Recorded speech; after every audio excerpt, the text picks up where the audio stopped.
जय गजानन मंडळी, आज आपण बनवूया गोड खीर तांदळाची। त्याच्यासाठी साहित्य काय काय पाहिजे ते बघूया आपण। तर इथे एक छोटी वाटी बासमती तांदूळ घेतले भिजवलेले, साखर घेतली आहे, आटवलेलं दूध घेतलंय, आधीच आटवून घेतलं म्हणजे मग खीर केल्यानंतर आपल्याला खूप काही घोटत बसायची गरज नाही।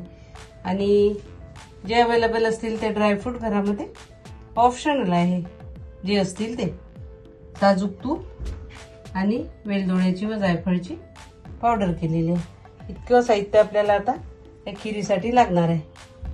तर आता हे नैवेद्यासाठी खीर करतोय आपण। चला तर मग आता कृतीकडे वळूया। आता आपण कढई ठेवली आहे तापायला। कढईमध्ये तूप टाकून घेऊयात। 2 चमचे तूप इथं आपल्याला घालायला लागेल। तूप तापलं की त्याच्यामध्ये हे आपण तांदूळ जे भिजवून ठेवलेले आहे हे भाजून घेऊया।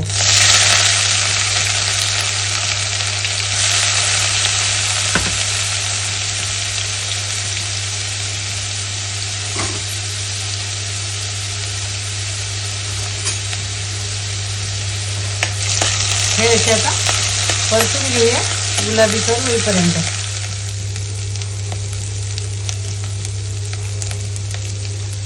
तांदळाचा असा रंग तांबूस होईपर्यंत परतत राहायचे। हे आता त्याची साईज पण अशी छोटी होते तळल्यामुळे आणि रंग पण बदलला।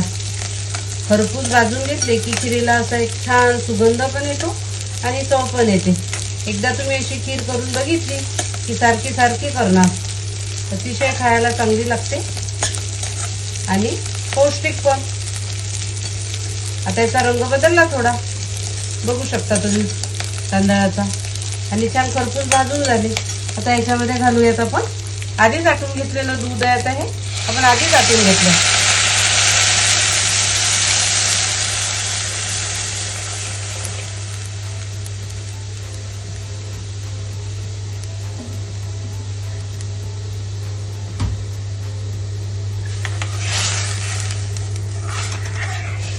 आणि आता हे असे तांदूळ शिजेपर्यंत अशी ढवळत राहायची।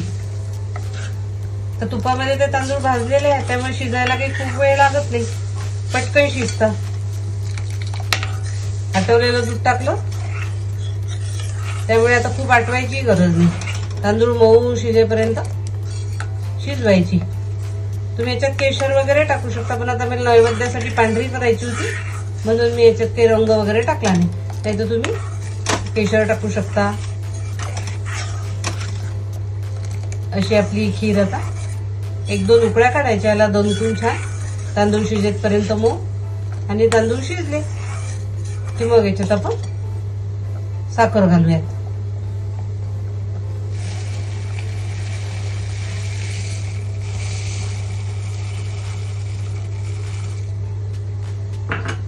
साखरेचं प्रमाण तुम्हाला किती गोड आवडते त्यानुसार कमी जास्त करू शकता। अगदी छान आटवलेलं दूध असल्यामुळे त्याला रंगही बघा किती सुंदर आला आणि टेक्स्चर पण त्याचं किती एकदम बढिया आलं। आता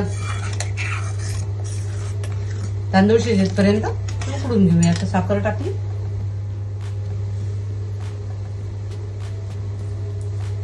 आता शिजत आली आपली खीर। थोडे आता ड्रायफ्रूट घालून घेऊया आणि वेलदोड्याची आणि जायफळाची जी आपण पावडर केली ती घालून घेतली। बघू शकता तुम्ही काय सुंदर झाली आपली खीर।